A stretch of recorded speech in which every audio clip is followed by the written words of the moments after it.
Hello and welcome to my podcast. Do me a favor, subscribe to the John Keim Report wherever you get your podcast.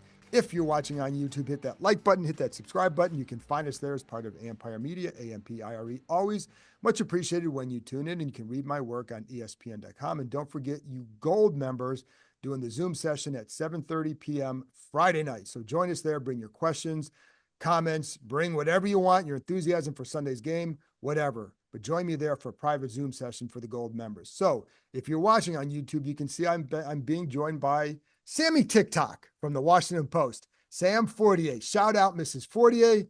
Sam, welcome back. Keim, thank you for having me. Sammy TikTok. I don't know if I love that nickname, but I appreciate the bit. Well, I do like the nickname, so we'll see how it goes. But before we get going, you can tell people about your TikTok. Sam has actually been doing a lot of fun work on that. But I tell people about that and where else they can find you. So this year, like it's been an initiative at the Post to try to do more social video. So I've been doing TikTok, Instagram, and honestly just putting them on my Twitter too or X. But it's been a fun thing, I think, because basically my editor and some people I work with the Post were like, hey, like you should take people behind the scenes because I don't think people realize what it is to be a beat writer, like going on the flights and going to practices and talking to coaches and players and just kind of the grind of trying to get all the information and write a good story and doing all the social media that comes with it. And so just like kind of try to take people behind the scenes. And as people saw after the Monday night game, you standing and I got trapped in the stadium for a second. We thought the elevator wasn't working. So they get to see all the glamorous parts Glamorous and all life. the not so glamorous. It is a glamorous life, and so I'm glad that. Hey, do you get to talk to the players when you do this? That is Man, the it's one. I feel like that is the number two question that I get from people who, if I just meet them and I explain what I do, the number Sure. one is like, well, can you get me tickets? And I'm like, Yeah. well, that it doesn't really work like that, unfortunately. No, no, and we do get to talk to the players. So, but that's all. Yeah, of course, everybody listening knows that here. So, anyways, but let's get away from your TikTok and your social media kingdom, and You're let's. you're you're the guest star that is always saying, "Oh, he's using me for clicks," but when you're not in there, oh, well, I don't mind if I'm in next time. Well, next time I'm gonna get some merch and put like the John Keim Report hat on there, something like that. Just do something to draw some attention. Anyways, but let's get to this team. So 3-1, three in a row. How much, before we get into some specifics, but how much has this start kind of changed your expectations for the rest of the season? It's a difficult question because I still think that there are concerns, right? Like Jaden is much better than I think we expected. He's much better right away than anyone I think could have hoped. But the defense still is a concern, and as they start to play tougher competition, I think that like that is a real thing they're going to have to prove. Against better defenses like Cleveland and Baltimore, those are two really good early tests. And I'm not saying they can't do it. I'm just saying we haven't seen them Right. do it against them. And so it to me like if you were to say, hey, I know they're 3-1, I know they're leading the NFC East, but I would still say they're a fringe playoff team right now. Obviously the schedule works in favor for them and they don't have to go anywhere for a while. They don't have to take any long trips for a while, which is huge. The next time that we get on a plane is probably to New Orleans in mid-December. But so there are a lot of things working for them, and 2 weeks is great, but I think you need to see it over a longer period of time to say, hey, like these guys are really going where, the hope is that they go. And I think you're right about the defense too. I want to see what happens if the offense has a game where, like, say, the Browns, where they're not moving the ball as well, or they're not scoring as much, or whatever. What happens then? Because that's when, Dan Quinn talks about the complementary football, and every coach does, but it's been a big emphasis. That's when you see, like, can the defense rise up and basically win a 17-14 game or 20-17 game if they have to? It's the first time we've seen complimentary football was in the first, at the very end of the first half of the Arizona game, right? Right, Where, right, right. they get that 4th and 1 stop, and then they get a field goal to kind of increase that lead. And I think the Arizona game was closer than maybe the scoreboard looked, just because, once, and I'm not saying it was close, but like if the offense stumbles like they could against a better team, I don't think the pass rush gets to tee off in the same way, and so all these games are contextual. It's really hard. I was talking to Yeah. Andrew Wiley about this actually because I was like, hey, you were in Kansas City with the best quarterback in the league for 5 years.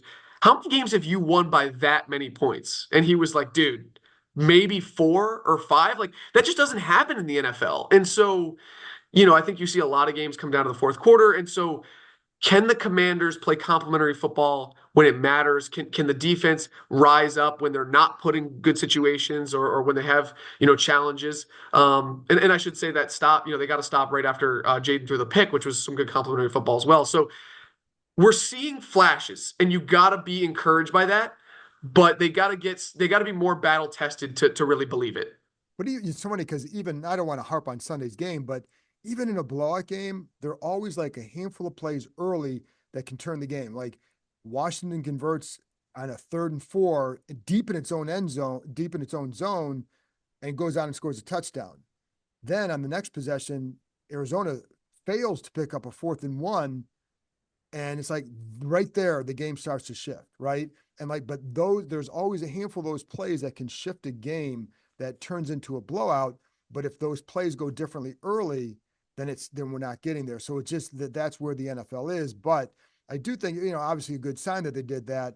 But the run game to me, Sam, is where the concern is. And do I think we hear that they're getting closer. Do you think they are? And what's your outlook for that area? Talking about on defense, right? Yeah.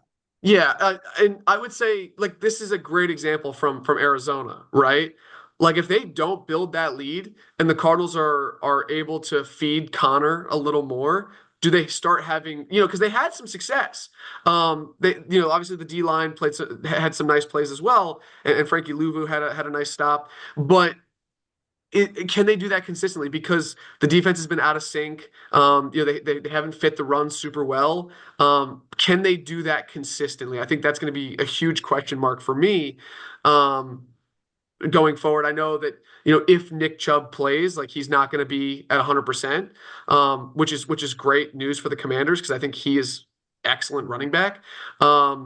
But I think that will be, especially against Lamar and the way that, the Ravens can do some things in the run game. Like stopping the run is going to be a huge problem for them. And if the offense stumbles and a team, gets up and can, even run, like lean on their ground game even more, are they able to like stop the tide and keep the game in reach for the offense? Those are all big questions. And so offensively, your confidence that, listen, they're not going to score 40 points every game. Like we know that that would be unusual for any team. But do you feel like they've shown enough through the 4 games that they can be a good offense all season? And I want to zoom in on one point here. I'm glad you asked this question because I was thinking about beforehand, like what is one of my biggest takeaways from this season or this early season so far is the confidence in the offense. And I know that sounds like a squishy word, but I think it actually shows up in really material ways because I wrote a profile of Cliff Kingsbury last week about how he went to Thailand after he got fired by Arizona and came back. And multiple players in the locker room talked about his lack of ego and directly contrasted him with Eric Bieniemy and Scott Turner. And not to throw shade on those guys, but I think that Oh, I think it is. I mean, but not They to, I mean, are. right, but I don't know if that's a Cliff Kingsbury personality thing. Yeah. I don't know if that's a former head coach being secure in himself. But to me, the greatest illustration of the how do I not say culture here? Of the greatest illustration of where this offense is at is in a huge moment at the very end of a game against the Bengals.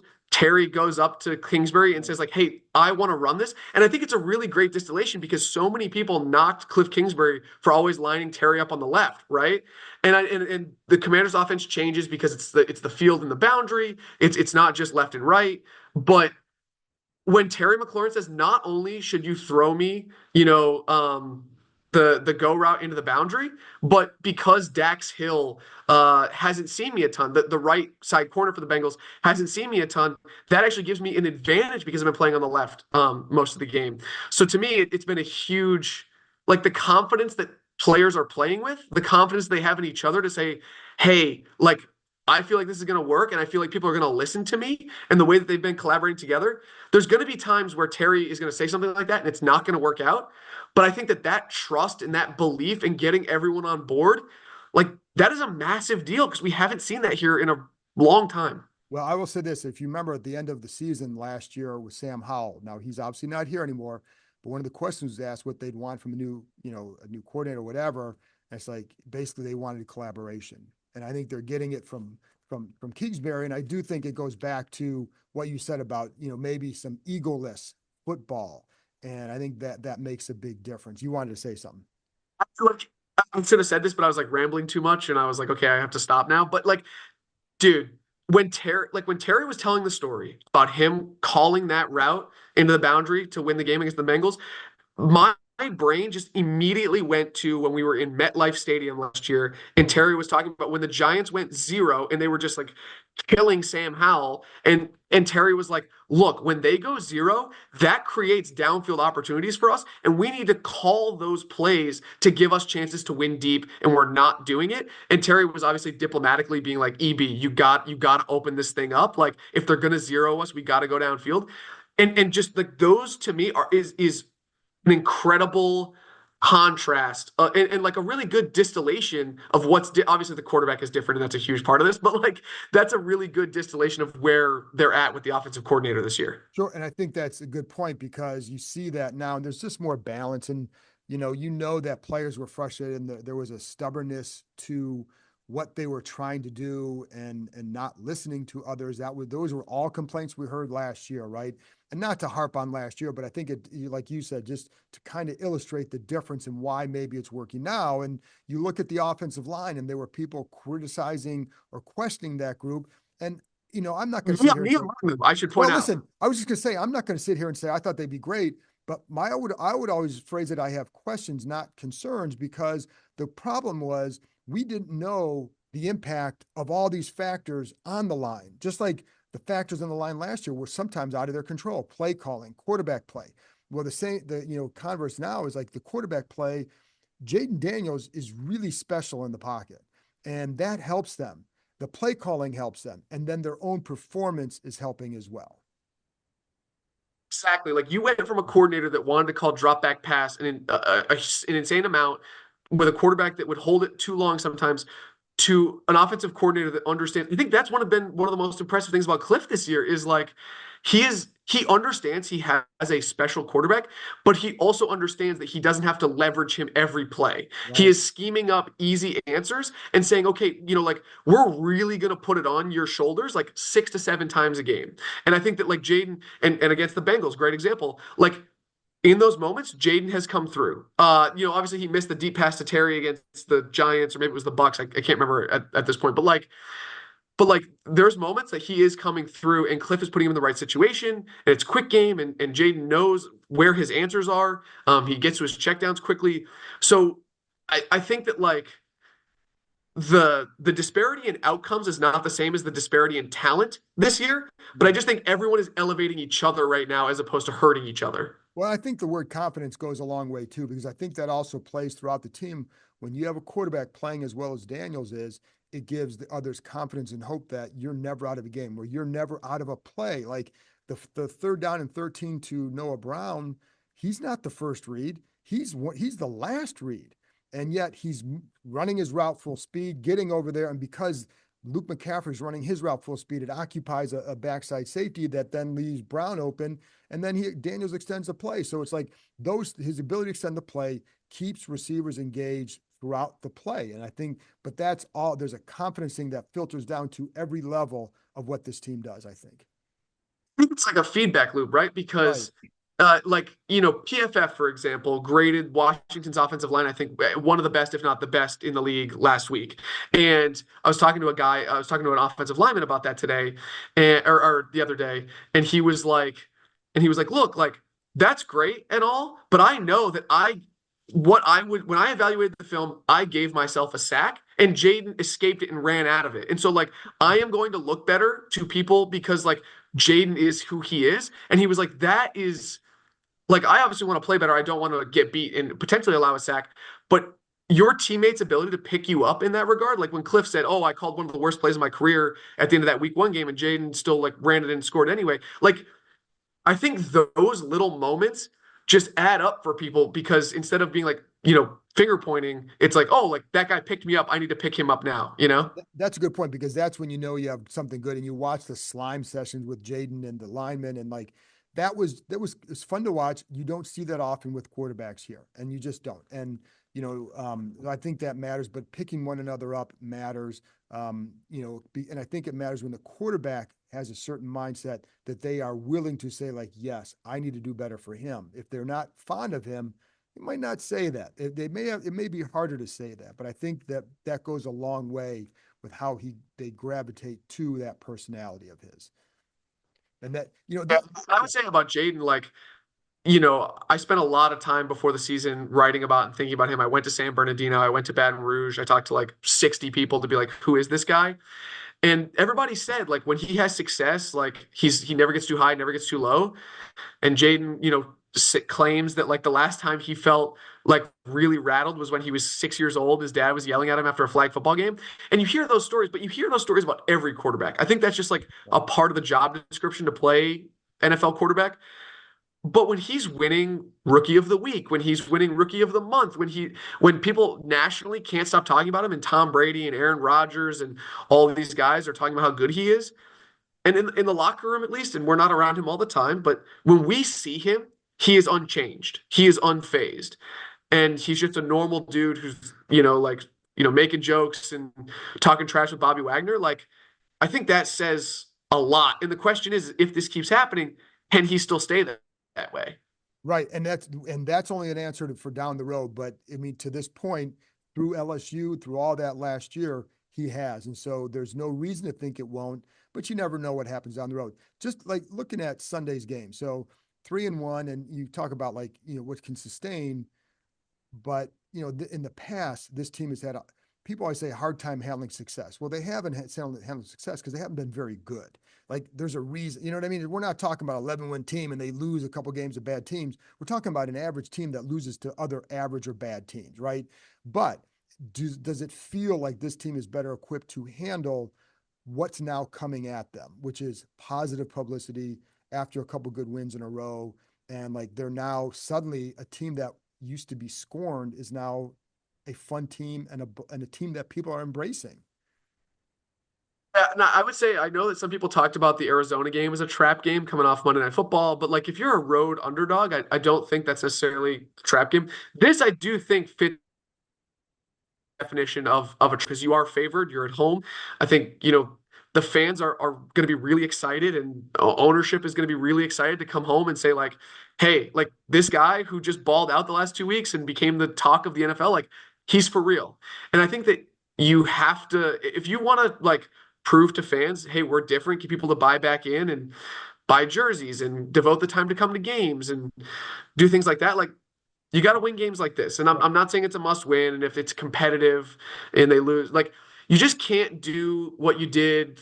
A great example of this is like the defining loss to me, or one of the defining losses of the Ron Rivera era was like that Sunday night game against the Giants, right? It was 2022, I think, where they're 7-5, and it feels like they're in position to make the playoffs, and then you have a huge letdown. And so as long as you avoid a huge letdown, I think you're okay. But man, Keim, like I've been covering this for 5 years, and I'm just like I'm psyched to see what the scene is in Yeah, Landover on Sunday because I think that like this is by far the most fired up I've ever seen the fan base. for sure. And I think the difference when like the Giants game too, like they were, God bless, I felt sorry for them because they were just now like, I'm in, I'm in, I'm in.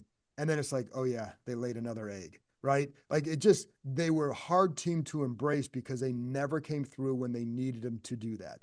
I do think this team is different. I think people recognize that. I think number 5 makes that difference. The way he has played has accelerated the return, I think, of the fan base. And to me, and I think Sunday you're going to see that. And I am curious to see like what is the atmosphere like. I think it could be the best atmosphere they've had for a home game in a long time. I did not grow up in this area, and I did not know a ton about the franchise before I started covering them in 2020. But there has been like a clip circulating on Twitter recently of RG3 like taking a long run to the house, I believe against Minnesota. 74 yards, Minnesota. It was rocking. Dude, like the crowd shots, I was like, oh my God. I like it's hard for me to imagine that stadium looking like that. And I'm not saying it's gonna look like that on Sunday or anything, but like if they can even get like close to that RG3 run, like that is it like kind of gave me like goosebumps just seeing it because the first game I ever covered at FedEx was or Northwest or whatever was in 2019. I had just like finished covering the Nats World Series and they were like, "Hey, do you want to go out to football?" And I was like, "Sure." And it was the Lions Washington in late 2019 and like tickets were $3 or Oh yeah. $7 on SeatGeek or something. And like so that is the context through which I have viewed this franchise for a long time. And like, man, if it ever looked like that Minnesota game again, like The that Minnesota would that would game, be special. that was a high watermark. The Dallas game that year was really really fun too because the atmosphere was off the charts. It was for the division. So like, but yes, that whole year was like that.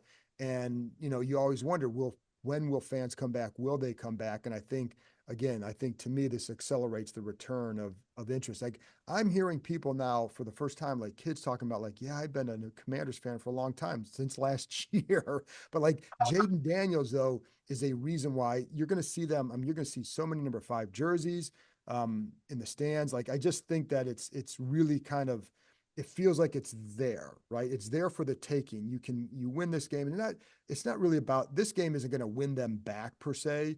You're not going to lose them on this, but you can build more momentum and like maybe you can accelerate the return of that by months or a year or something. But I don't think it's like you said, it's not a must win, but it's a really good opportunity to grab hold of this going into the Ravens game and doing something. But I will say they do have a good defense. They are getting Njoku back. That helps their offense. If Amari Cooper holds on to the ball, then they're a tougher offense to defend. And if they want to run the ball, then can this team stop the run? So there is that formula where you cannot go in there assuming this is a W. So that's why, like, there's still a ways to go. Here's the other thing, Sam, another test for them. You're now a home favorite. You're a strong favorite. How do you respond to that? It's not Philly. Like this is not going to be. I mean, I know Cleveland has some passionate fans, but like they're down, and so they're not going to. I don't expect them to travel super well. So you are going to be not just a home favorite, but you are potentially going to have a home field advantage. And like this is. I think it's a test for the team, but very specifically too, like to get back into the kind of the matchup a little bit.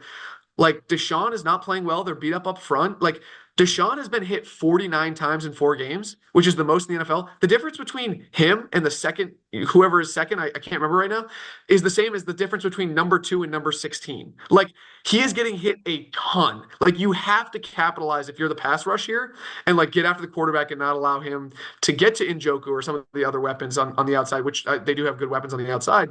Like you have to hammer their weaknesses that they've showed.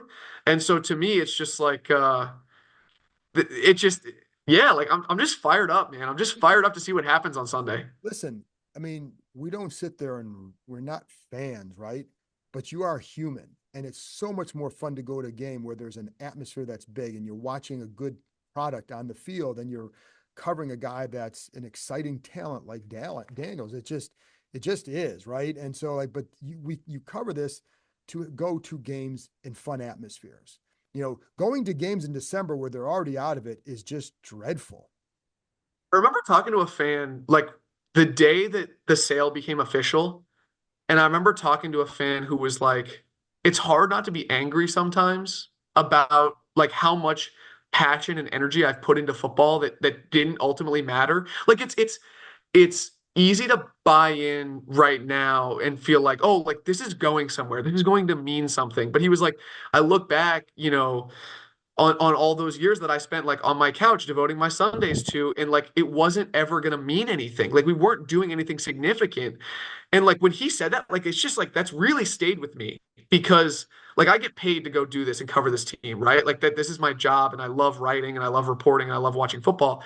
But for a fan who is just investing emotional energy, like for this, like I'm fired up because I think it's gonna like I think like the region really cares. And like Right. everything I read and I hear about and I talk to people about what this fan base used to be, I'm not saying it can be that again. I'm not saying it's gonna be that this week, but just like for the first time in a while, it feels like this could mean something. I agree with you. And I think that I sense something much different. I think because the combination in the past, it was always, well, you have this quarterback, but I'm not going to root for them until Dan Snyder's gone. I'm not going to root for them till this. And, certainly there's going to be some people with the name, but you're going to bring in new people who they want to watch Jaden Daniels. They like him, right? So then they're becoming to me more of a national team too because of that. So yeah, I do agree with you. I think I'm starting to sense that more. And I think it's just all the changes have been very good. And I think that's breathed a new energy into this franchise that obviously was desperately needed. And I think Daniels is the last piece of that and an awfully huge piece of that. But he is, like everything else is coming. So I think it makes it fun for fans to root for them again because you don't have the stench at the top, right? And you have an exciting product on the field, and they're not a finished product. They are far from a finished product.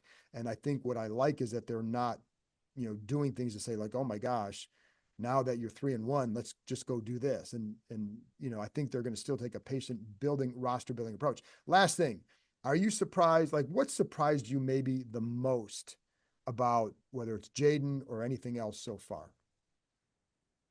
I mean, yeah, I feel like the answer there has to be Jade, right? Pretty much.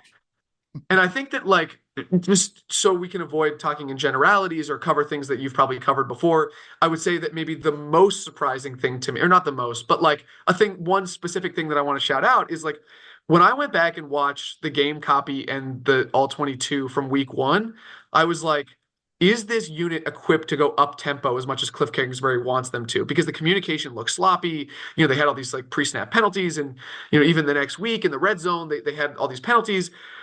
The last 2 weeks, I have been extremely impressed. Like not just like their ability to call tempo and kind of get the looks they want to be able to manipulate the defense in the way they want, but the communication up front and Jaden's ability to kind of own that huddle and like people's understanding of like, hey, we're gonna do these hand signals or we're gonna adjust this or adjust that. To me, it's been really impressive to watch them grow and learn in real time, and I think that like that has been just like one fun subplot in and especially like when it was loud in Cincinnati, like that was a really challenging environment and it was chaotic. Like they did not know if Luke McCaffrey was supposed to be on the field or not for that last play.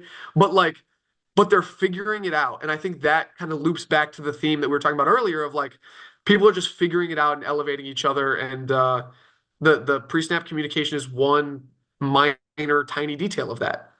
Very good, Sam. Thanks a lot. And tell people where they can find you besides Sammy TikTok. You can find me on Twitter, Instagram, TikTok at SAM, the number 4TR, SAM, the number 4TR.